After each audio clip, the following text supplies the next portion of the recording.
बिस्मिल्लाहिर्रहमानिर्रहीम। अस्सलाम वालेकुम स्टूडेंट्स। आज हम शुरू करते हैं लीडरशिप एंड मैनेजमेंट का यूनिट नंबर 9 और इसमें जो है ना हम पढ़ेंगे इन डिटेल से फाइनेंशियल मैनेजमेंट।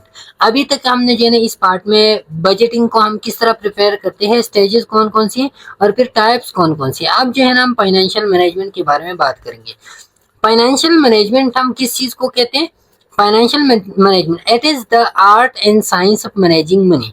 अब इसमें फाइनेंशियल मैनेजमेंट में जैसे कि नेम से जाहिर है कि फाइनेंस हम मैनेज करते हैं। फाइनेंस किस चीज को कहते हैं? फाइनेंस हम कहते हैं मनी मैनेजमेंट या पैसों के मैनेजमेंट को हम क्या कहते हैं? Financial management. अब ये जो है ना ये एक आर्ट होता है और साइंस भी होता है। आर्ट मीन कि इसमें जो है ना प्रैक्टिकल स्किल्स के थ्रू जो है ना आप मनी को मैनेज कर सकते हो। साइंस के थ्रू आप थ्योरेटिकल नॉलेज और एक्सपेरिमेंटल नॉलेज के थ्रू जो है ना आप क्या करते हो, आप इसको जो है ना आप मैनेज कर सकते हो, मनी को मैनेज कर सकते हो through art and science. The most essential requirement of any organise business और एक्टिविटी। अब ये जो फाइनेंशियल मैनेजमेंट होता है ना, ये हर एक ऑर्गेनाइजेशन की हर एक एक्टिविटी का मोस्ट एसेंशियल रिक्वायरमेंट होता है। क्योंकि जब भी आपके पास फाइनेंशियल मैनेजमेंट नहीं होता तो आप किसी भी एक्टिविटीज को परफॉर्म नहीं कर सकते। The process of procuring and judicious use of resources with a view to maximize the value of the PEM. इसमें जो है ना आप क्या कर सकते हो, ये प्रोसेस ऑफ प्रोक्योरिंग है। प्रोक्योर मीन कि आप दूसरी लोगों से जो है ना चीजें लेते हो, या जो है ना आप कोई स्टॉक वगैरह बनाते हो, या आप कोई भी रिसोर्सेज जब आप लेते हो तो वो आपके लिए क्या होता है? प्रोक्योरिंग। आप चीजों को प्रोक्योर करते हो, साथ में उसका जुडिशियस यूज भी आप करते हो। अपने चीजों को लिया, लेकिन आप जुडिशियस यूज का मतलब ये कि आप उसको मैक्सिमम आउटपुट वो आपको दे दी, उसमें वेस्टेज बहुत ज्यादा कम हो। तो judicious use of resources, resources का प्रोक्योर करना, उसको अच्छी तरीके से यूज करना with a view to maximize the value of the PEM. और मेन मतलब क्या होता है? मेन मकसद ये होता है कि जो पेम है, जो शेयर होल्डर्स है, उन शेयर होल्डर्स का ज्यादा से ज्यादा जो है ना उनको बेनिफिट्स हो। ये बेनिफिट्स कब होगा? जब आप अच्छी तरीके से प्रोक्योर करो रिसोर्सेज को और साथ में जो है अच्छी तरीके से उसको यूटिलाइज करो। Inter dependence with other areas of management. अब ये जो है ना ये जो फाइनेंशियल मैनेजमेंट है, ये और एरियाज के साथ जो है इंटर, जैसे कि मार्केटिंग है, ऑपरेशन है, ह्यूमन रिसोर्सेज है, तो इनके साथ ये इंटर डिपेंडेंट होता है। ये खुद से जो है ना एलोन ये काम नहीं कर सकता। क्यों? क्योंकि जब आपके पास सिर्फ फाइनेंशियल मैनेजमेंट होता है, बाकी डिपार्टमेंट आपके पास नहीं होती, तो उसका कोई मीनिंग ही नहीं होता। तो ये क्या होता है? ये डिपेंड करता है दूसरी डिपार्टमेंट पे। ओके, इसी पे दूसरी डिपार्टमेंट की चीजें जो है ना आप फाइनेंशियली मैनेज कर सकते हो। बेसिक फाइनेंस लिटरेसी क्या है? इनकम एंड एक्सपेंडिचर, कौन कौन सी चीजें आपने फाइनेंस में पहचाननी है? तो आपने जो है ना इनकम एक्सपेंडिचर स्टेटमेंट, इनकम कितना आया, एक्सपेंडिचर कितना हो गया, ये आपने जानना है। Cash flow, cash flow out going, cash flow and transaction जब होते हैं तो आउट गोइंग ट्रांजेक्शन कितना है, इनकमिंग ट्रांजेक्शन कितना है। Balance sheet, final accounting item what the practice is worth. इसमें जो है ना बैलेंस शीट हम डिटेल से वो पढ़ते हैं अभी। इसमें आप फाइनल जो आपकी आइटम्स की फाइनल अकाउंटिंग होते हैं, फाइनल हिसाब किताब होते हैं, तो वो आप इसमें इंक्लूड करते हैं। और ये अभी जो है ना इन डिटेल से पढ़ते हैं। साथ में बजटिंग हमने डिटेल से पढ़ लिया कि आपके इनकम एक्सपेंडिचर का एस्टिमेशन कितना है। एसेट्स, लाइबिलिटी और कैपिटल, ये चीजें हम इन डिटेल अभी पढ़ते हैं। सबसे पहले बैलेंस शीट है। बैलेंस शीट क्या होता है? Statement of assets, liabilities and Capitals on a given table. Balance sheet जो है ना ये आप एक टेबल ड्रा करते हो, उस टेबल पे जो है ना आप लिखते हो कि ये मेरी इतनी एसेट्स है, ये इतनी मेरी लाइबिलिटीज कर्ज है, ये मेरे पास जो है ना नेट जो वर्थ आता है। तो वो नेट वर्थ क्या होता है? नेट आउटकम जो आता है वो क्या होता है? वो आपका कैपिटल होता है। ओके, अभी हम डिटेल से पढ़ते हैं। सबसे पहले होता है एसेट्स, और ये हमने पहले पार्ट में डिटेल से डिस्कस किया था। एसेट क्या होता है? ये आपके पास जो है ना जो लैंड होता है, जो बिल्डिंग होता है, जो इक्विपमेंट्स होते हैं, जो नकद आपके हाथ में होते हैं, वो आपके एसेट्स है। ओके, अब एसेट्स आपकी मलकियत में जो भी चीजें होते हैं, आपके ओनरशिप में जो भी चीजें होते हैं, current cash in hand or bank stock debtors, आपके बॉन्ड्स वगैरह के थ्रू आपकी कोई पैसे बंद हैं या स्टॉक में आपने रखे या बैंक में रखे, ये सारी की सारी चीजें जो है ना ये आपके एसेट्स में आती है, क्योंकि पैसे तो आपके हैं। लाइबिलिटीज आपके जो कर्ज है वो क्या होते हैं, वो लाइबिलिटीज होते हैं। आपके पास तो एसेट्स है, बिल्डिंग है, लेकिन वो बिल्डिंग आपका अपना है, लेकिन उसमें जो है ना आधा आपने कर्ज भी लिया है, तो वो बिल्डिंग जो है ना आपका एसेट तो है लेकिन कर्ज भी आप पे है। लोन्स ग्रेटर देन 1 ईयर, 1 साल से ज्यादा लोन्स को हम क्या कहते हैं, उसको हम कहते हैं liability. Current, short, long term क्या होता है, लॉन्ग टर्म में 1 ईयर से ज्यादा लोन्स। शॉर्ट टर्म लाइबिलिटीज में जो है ना आते ओवरड्राफ्ट है या टैक्सेस वगैरह आप पे जो है ना आ गई है, और वो आपने या बिल वगैरह आप पे आ गए, आपने जमा नहीं किए, तो ये लाइबिलिटीज होते हैं जो 1 साल से कम होते हैं। अब कैपिटल, हम चीज कैपिटल मीन आपके हाथ में नकद कितनी है, तो नकद जब आपके एसेट्स, आप लाइबिलिटीज एसेट से माइनस करो कि आपकी घर है, घर आपने जो है ना आधा आपने जो है ना कर्जों पे लिया है, तो वो कर्जे आप अपने घर से माइनस करो, और आपकी जो नकद हाथ में होते हैं वो आपका कैपिटल होता है। ओके, सम कोर इश्यूज, बजट में कौन कौन सी इश्यूज होते हैं, जैसे कि बजट है, अकाउंटिंग है, कॉस्ट अकाउंटिंग है, ब्रेक इवन पॉइंट है, कॉस्ट बेनिफिट एनालिसिस है, कॉस्ट रिडक्शन एंड कंटेनमेंट है, डे टू डे एक्टिविटीज है। एक एक को हम इन डिटेल पढ़ते हैं। बजट सबसे पहले हमने डिटेल से पहले पार्ट में डिस्कस किया था। An important instrument of financial management used as aid in planning, programming and control. अब फाइनेंशियल मैनेजमेंट ये होल चीज है, इसके अंदर फिर बजट आता है। बजट मीन कि आप इनकम एक्सपेंडिचर को बैलेंस करो, तो ये जो है ना आपकी फाइनेंशियल मैनेजमेंट की एक पार्ट होता है। Used as aid and planning, अब ये जो है ना प्लानिंग में हेल्प करते हैं, प्रोग्रामिंग में, कंट्रोल में, क्योंकि ये पहले से आपको एस्टिमेट करते हैं और फिर जो है ना उसी के थ्रू आप प्लान करते हो, प्रोग्रामिंग करते हो या कंट्रोल करते हो। अब बजट में भी identified as a financial and quantitative statement. ये बजट जो है ना ये एक फाइनेंशियल स्टेटमेंट भी होता है, साथ में फाइनेंशियल में ये क्वांटिटेटिव भी होता है, न्यूमेरिकल होता है। Okay, prepare and approve prior to defined period of time, और ये जो है ना क्या होता है कि आपके डिफाइंड पीरियड ऑफ टाइम जो है ना उसी से पहले ये आप क्या करते हो, प्रिपेयर करते हो, रिक्रूट करते हो। मीन कि जब भी आप कोई एक्टिविटीज करते हो तो एक्टिविटीज से पहले आप बजट जो है ना अप्रूव करते हो और आप प्रिपेयर करते हो। अब the policy to be pursued during the period of the purpose of achieving the goal, the given objective. अब the policy to be pursued during the period for the purpose of achieving the given objective. अब जो आपका given objective है उसी objective के लिए आप जो पॉलिसी बनाते हो, जो ऑब्जेक्टिव आप सेट करते हो, तो वही ऑब्जेक्टिव जब आप अचीव करते हो तो वो आप थ्रू बजट, कि आप जो है आप कहते हो कि नेक्स्ट ईयर के जून में जो है ना या मिड में हमने क्या करना है, हमने एक न्यू कंपनी जो है ना उधर बनानी है, उस पर इतना लागत आएगा। तो ये जो आप ऑब्जेक्टिव पहले से सेट करते हो, पॉलिसी बनाते हो, इसके लिए जो है ना आपने पहले से जो एस्टिमेशन लगाते हो, तो ये आपका बजट होता है। ओके, बजट के एडवांटेजेस क्या है? Quantitative expression of planning, planning के लिए जो है ना ये क्वांटिटेटिव एक्सप्रेशन प्रोवाइड करता है। आपने प्लान किया कि हम ये करेंगे, लेकिन क्वांटिटेटिवली आप नहीं बता सकती, तो बजट जो है ना क्वांटिटेटिवली बताता है। Evaluation of financial performance in according with the plans, और आपकी जो प्लान्स होते हैं उस प्लान्स के परफॉर्मेंस को, फाइनेंशियल परफॉर्मेंस को आप किस तरह इवैल्यूएट करोगे, तो आप बजट से कंपेयर करोगे कि बजट में इतना एस्टिमेट है, अभी खर्चा इतना आ रहा है, तो ये जो है ना ये हो सकता है या नहीं। कंट्रोलिंग कास्ट आप थ्रू बजटिंग करते हो कि आपके पास already set objective, set cost होता है, आपने जो है उनको कंपेयर करना है। Optimize the use of resources, resources की यूज को आप और भी ऑप्टिमाइज कर सकते हो, बेहतर से बेहतर कर सकते हो। And directing total efforts into most profitable channel, और आपकी जितनी भी एफर्ट्स होते हैं वो थ्रू बजट जो है ना वो प्रॉफिटेबल चैनल में जो है ना वो कन्वर्ट होते हैं। किस तरह? इसी तरह कि जब भी आप बजट में जो है एस्टिमेशन लगाते हो, जो भी काम फिर आप करते हो, तो वो क्या होगा, वो under the instruction of that budget होगा। ओके, अच्छा, प्लानिंग एंड प्रिपेयरिंग बजट। अब बजट को आप प्लान और प्रिपेयर किस तरह करते हो, तो सबसे पहले ये आप एडवांस में करते हो।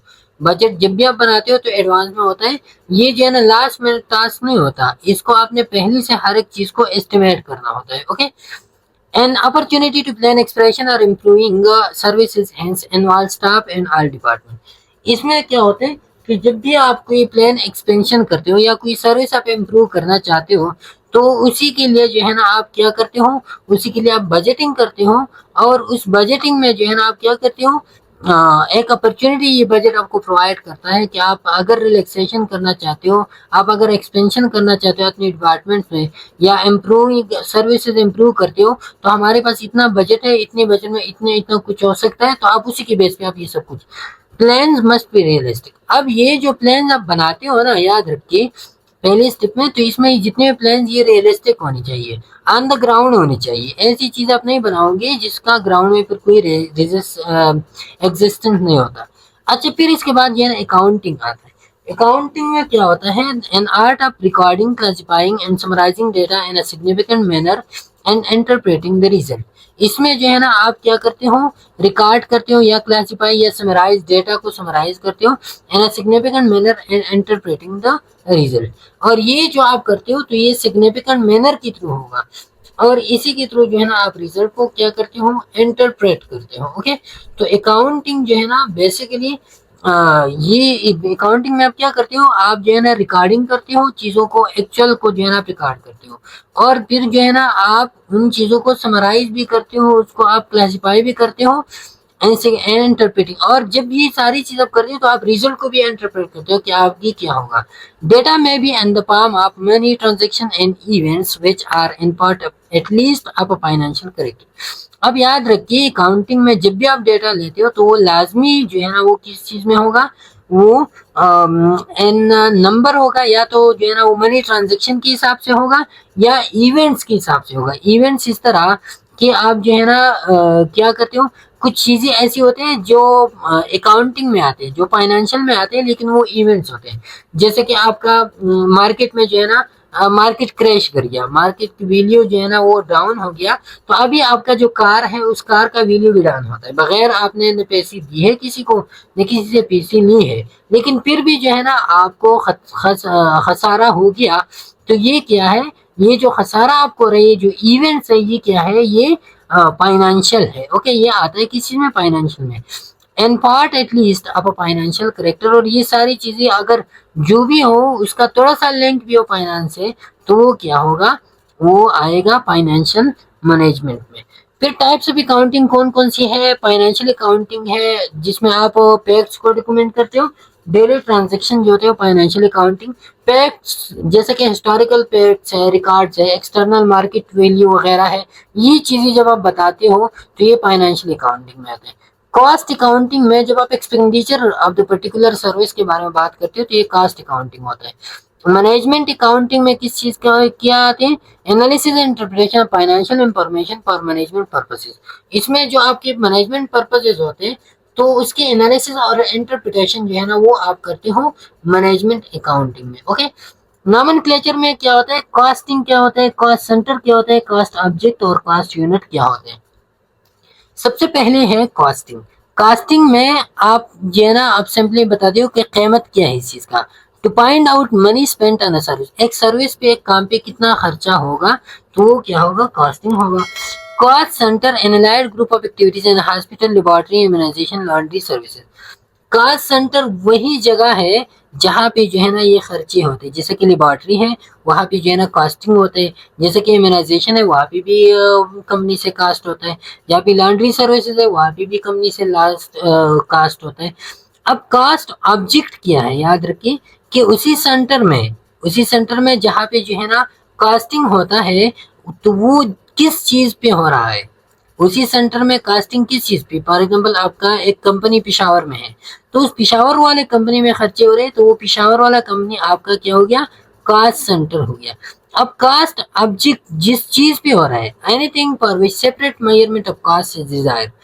अब कास्ट सेंटर जो है ना, ये आपने लेबोरेटरी, इम्यूनाइजेशन, लॉन्ड्री सर्विसेज वगैरह के बारे में बात की। अब कास्ट ऑब्जेक्ट एक एक चीज पे जो है ना कितने खर्चे हो रहे हैं, जैसे कि रूम्स है, रूम्स के रेंट या डेकोरेशन वगैरह पे कितने खर्चे आते हैं, ओटी ऑपरेशन थिएटर पे जो है ना कितने खर्चे आते हैं, या आईसीयू इक्विपमेंट वगैरह इन चीजों पे जो है ना कितना खर्चा आता है, तो ये कास्ट ऑब्जेक्ट है। Cost unit measurable detail of service rendered line in laboratory investigation. Cost unit जो है ना, जो एक यूनिट पे जो कास्ट आ रहा है, जैसे कि measurable detail of service render, जो सर्विस आप प्रोवाइड करते हो वो सर्विस की कितना खर्चा है, तो वो क्या होता है, वो आपका कास्ट यूनिट होता है। तो सिंपल ये कि कास्ट सेंटर आपका जो ओवरऑल जगह है जहाँ पे ये कास्टिंग हो रहा है, जहाँ पे सब एक्टिविटीज हो रहे हैं, कास्ट सेंटर है।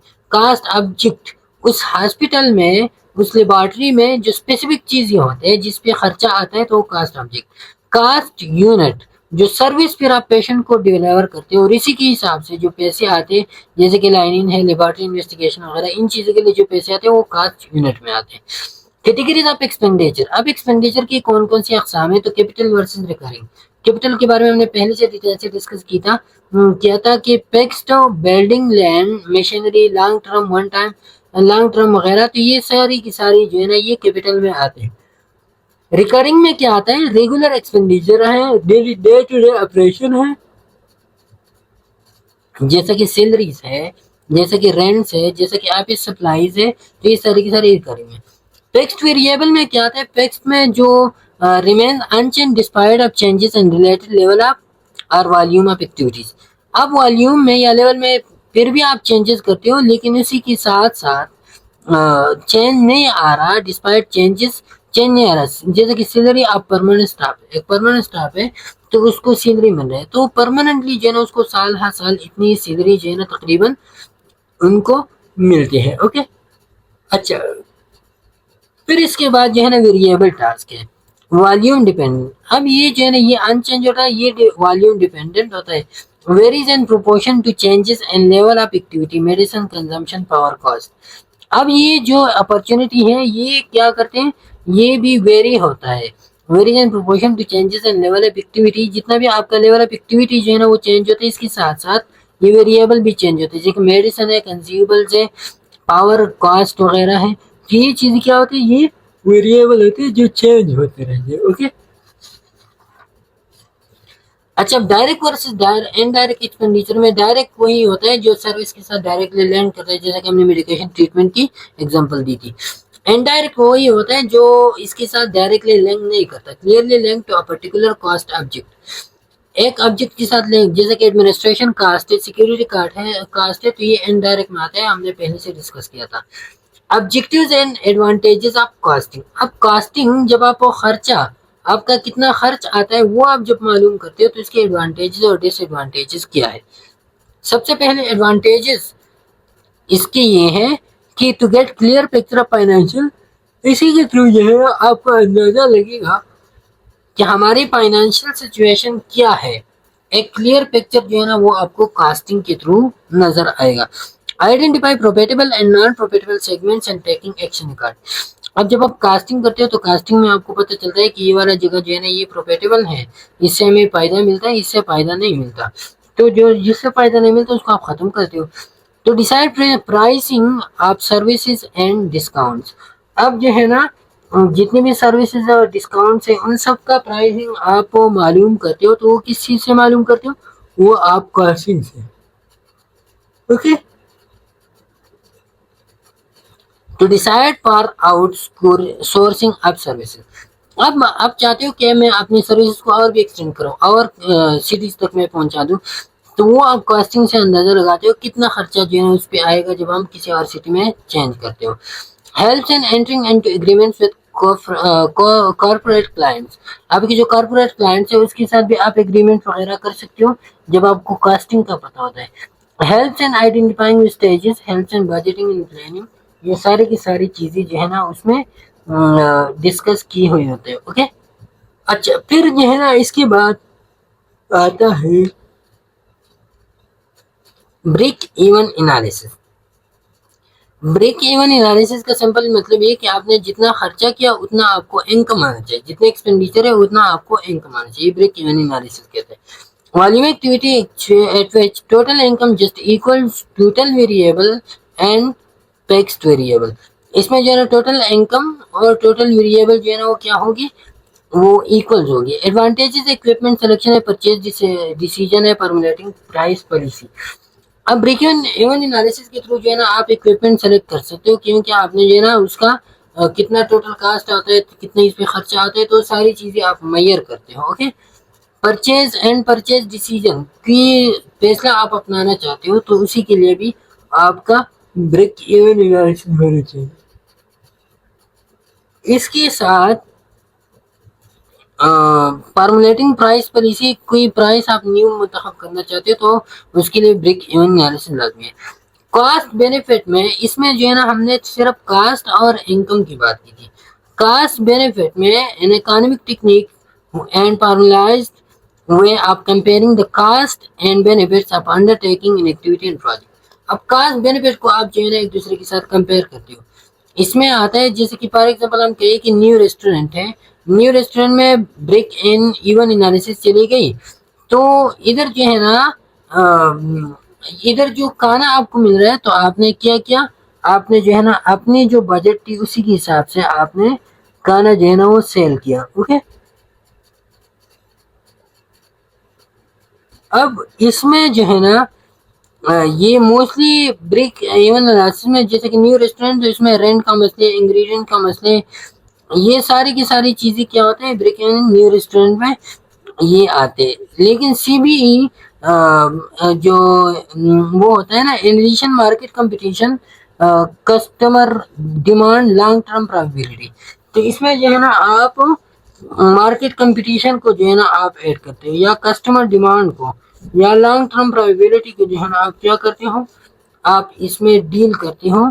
ये होता है फिर सीबीई। ओके, या कॉस्ट बेनिफिट एनालिसिस। तो cost benefit analysis overall term होता है, ब्रेक इवन एनालिसिस के अंदर फिर है जो जिसमें जो है ना बायर के एक्सटर्नल फैक्टर को इग्नोर किया जाता है। कॉस्ट ब्रेक इवन में, कॉस्ट बेनिफिट में हम बायर की फैक्टर को भी एक्सप्लोर करते हैं। Strategies for expenditure control. अब एक्सपेंडिचर को हम किस तरह कंट्रोल करेंगे, तो सबसे पहले decrease the cost of inputs related to outputs, material, manpower वगैरह, ये सारी चीजें जो है ना आपने कॉस्ट ऑफ इनपुट आपने कम करना है, कॉस्ट ऑफ आउटपुट ज्यादा करना है। अच्छा, increase output related to improvement scheduling of procedure, automation, remove bottleneck and the flow of services. अब जो है ना आप क्या करते हो, इनपुट को आप इंक्रीज करते हो, आउटपुट को कम करते हो। इनपुट आप किस तरह इंक्रीज करोगे, तो आपकी ये प्रोसीजर है उसको आप एक खास शेड्यूल दे दोगे, इस टाइम पे ये, इस टाइम पे ये। फिर जो है ना ऑटोमेशन आप लेके आओ अपनी कंपनी में, आप मॉडर्न टेक्निक्स, मॉडर्न चीजें आप लेके आओ। और रिमूव बॉटल, बॉटल के भी जो बॉटल नेक इफेक्ट होता है ना उसी के थ्रू भी जो है ना वो होता है कि आपने उसको भी क्या करना होता है, उसको भी आपने रिमूव करना है in the flow of services. जब भी आप सर्विसेज का फ्लो होता है, कॉस्ट सेविंग एरियाज कौन कौन से, स्ट्रीमलाइन ऑफ सर्विसेज, लेबोरेटरी है, ऊटी है, एंडोर है, ये चीजें हैं। या इसकी स्ट्रीमलाइनिंग ऑफ सर्विसेज का मतलब ये कि आपके make existing resources are efficient, आप जो एग्जिस्टिंग रिसोर्सेज है इसको और भी एफिशिएंट बना दो। And purchase, purchase costing services area में क्या होता है कि डू बेस्ट पॉसिबल प्राइस, इसमें जो है ना आप वो चीज़ लेते हो लेकिन आप पैसों का ख्याल बहुत रखते हो और आप जो है ना क्या करते हो, बेस्ट चीज़ को तलाश करते हो। तो planning, budgeting, bargaining, group discussion, okay, ये चीज़ें आती हैं। प्लानिंग स्टेज में क्या होता है, quality improvement, empower manpower and machine, plan recruitment up to the graduation. Planning stage में आप क्या करते हो कि आप quality, manpower and machine जो है ना वो आप इसमें फाइनल स्टेज में जो है ना आप बेसिकली बात करते हो इन्वेस्ट इन राइट रिसोर्स, कौन सी चीज़ में मैंने इन्वेस्ट करना है। तो जब भी वो आप इन्वेस्टमेंट करते हो तो वो क्या होता है, वो आप क्वालिटी मैन पावर को देखोगे, मशीन को देखोगे, प्लान रिक्रूटमेंट को, और इसी के थ्रू जो है ना आप क्या करते हो, आप प्लानिंग करते हो। ओके, अच्छा, इसके बाद गुड अकाउंटिंग प्रैक्टिसेस आपके पास होनी चाहिए, automation, internal audit, energy audit, ये सब चीज़ें जो है ना आप कर सकते हो तो आप कास्ट सेविंग एरिया में काम करने के काबिल हो। अब इन्वेस्टमेंट क्या है, investment, we work hard to make money but learn to make your money for you.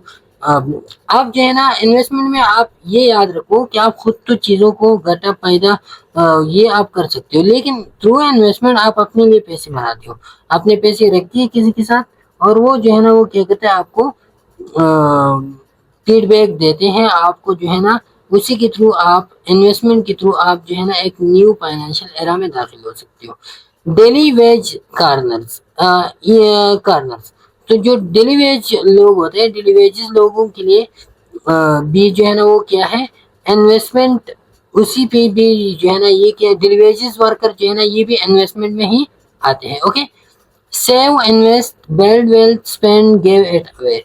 इसमें जो है ना आप इन्वेस्टमेंट को सबसे पहले सेव करो। सेव का मतलब है कि आपने इन्वेस्टमेंट किया, थोड़ा सा खर्चा आया, उस खर्चे को आप सेव करो। फिर जो है ना दोबारा से जो आपने सेव किया उसको दोबारा से इन्वेस्ट करो। फिर दोबारा जो है ना आप बिल्डिंग वेल्थ, आप पैसे बना दो। फिर जो है ना पैसे को खर्च करो, और खर्च करने के साथ साथ गिव इट अवे, कुछ गरीब वगैरह के लिए भी जो है ना पैसे दे दिया करो। स्टिग्नेशन विदाउट ग्रोथ, इसमें ये होता है कि ग्रोथ के बगैर जो है ना स्टिग्नेशन, वो स्टिग्नेशन विदाउट ग्रोथ। इन्वेस्टमेंट जो है ना ये क्या करते हैं, ये स्टिग्नेशन की तरफ नहीं जाते। ओके, ग्रोथ की तरफ जो है ना आप जाते हो तो ठीक है इन्वेस्टमेंट में, लेकिन इन्वेस्टमेंट में स्टिग्नेशन नहीं करना। स्टिग्नेशन का मतलब है कि आपने जो है ना किसी रुकी हुई काम पे आपने पैसे इन्वेस्ट किए हैं तो आपको कुछ फायदा नहीं देता। Describe the application of budgeting in your specific institution, हर एक इंस्टीट्यूशन में बजटिंग का क्या रूल है। Salaries for professional, clerical and domestic staff and drivers, stipends for students, new equipments and repairs। बहुत सी न्यू इक्विपमेंट्स आई है जो हम जो है ना बाद में डिस्कस करेंगे फिर कि कौन कौन सी है, तो वो सब चीज़ें भी।